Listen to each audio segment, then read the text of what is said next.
Hello students and welcome to our YouTube channel Delhi Institute for Civil Services. I am your educator Nikhil Saini and I am in front of you with another video lecture. हमारी इस series know your budget 2023 में हमने बहुत सारी चीजें discuss कर ली। हमने ये भी जान लिया कि किस तरीके से बजट जो है पार्लियामेंट में से पास होता है। उस समय पे हमने दो चीज देखी थी, एक votable part of the budget, एक non votable part of the budget. आज उसी चीज के बारे में हम इन डिटेल डिस्कस करने वाले हैं कि डिफरेंस क्या है expenditure charged upon consolidated fund of India and expenditure made from consolidated fund of India. इन्हीं सारी चीजों के बारे में हम जानने की कोशिश करेंगे। अब आप खुद एक चीज मुझे बताइए कि जब हम इंडिपेंडेंस की बात करते हैं तो सबसे इंपॉर्टेंट हो जाती है फाइनेंशियल इंडिपेंडेंस। अगर कोई भी इंसान आर्थिक तौर पे आजाद है तो वो बाकी आजादियों को भी जो है आसानी से एक्सरसाइज कर पाएगा। इसी चीज को समझने की कोशिश करिए कि अगर सुप्रीम कोर्ट जज के ऊपर किसी भी तरीके का फाइनेंशियल प्रेशर हो तो क्या वो अपना काम सही तरीके से कर पाएगा। हाई कोर्ट जज के ऊपर किसी तरीके का फाइनेंशियल प्रेशर हो तो क्या वो काम अपना सही तरीके से कर पाएगा।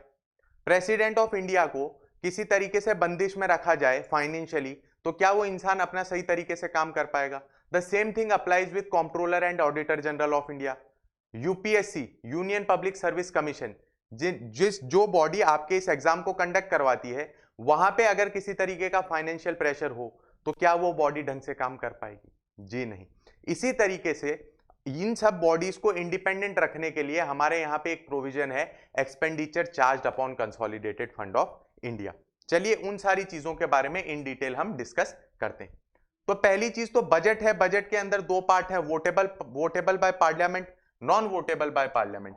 ये दो पार्ट हैं जो हमने ऑलरेडी डिस्कस किए थे। उसके अंदर जो वोटेबल पार्ट है वो है expenditure made from consolidated fund of India. That is अगर हेल्थ मिनिस्ट्री को पैसे चाहिए कोई हॉस्पिटल खोलने के लिए, ठीक है, उसी के अलावा डिफेंस मिनिस्ट्री को कोई इक्विपमेंट खरीदने के लिए पैसे चाहिए तो वो वोटेबल पार्ट में आ जाता है। वो अपना फंड जो है सामने रखेंगे कि हमें इतने पैसे की जरूरत है, उस पर पार्लियामेंट डिस्कस करेगा, वोट करेगा। वहां पे कट मोशन अगर पास कर सकते हैं वो तो कट मोशन पास करने की कोशिश करेंगे और उसके बाद उन्हें वो फंड मिलेगा।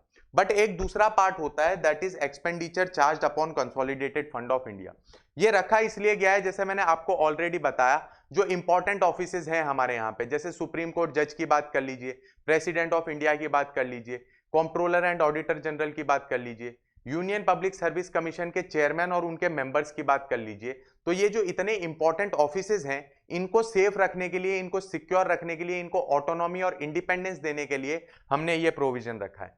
तो यहां पे क्या कर सकते हैं, they can only discuss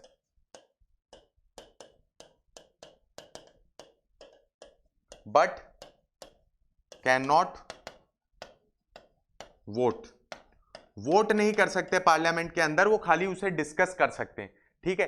but यहां पे क्या होगा, यहां पे वो इसको डिस्कस भी करेंगे एंड वोट, दोनों चीजें यहां पे की जाएंगी।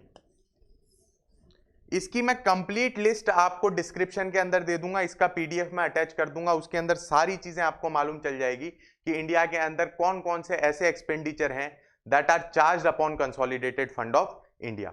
सो मुझे उम्मीद है कि आपको ये डिफरेंस समझ आ गया होगा और आपने एक बजट के महत्वपूर्ण पार्ट को भी समझ लिया होगा। So thank you very much for watching this video.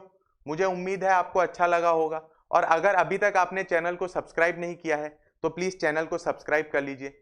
Thank you very much for watching.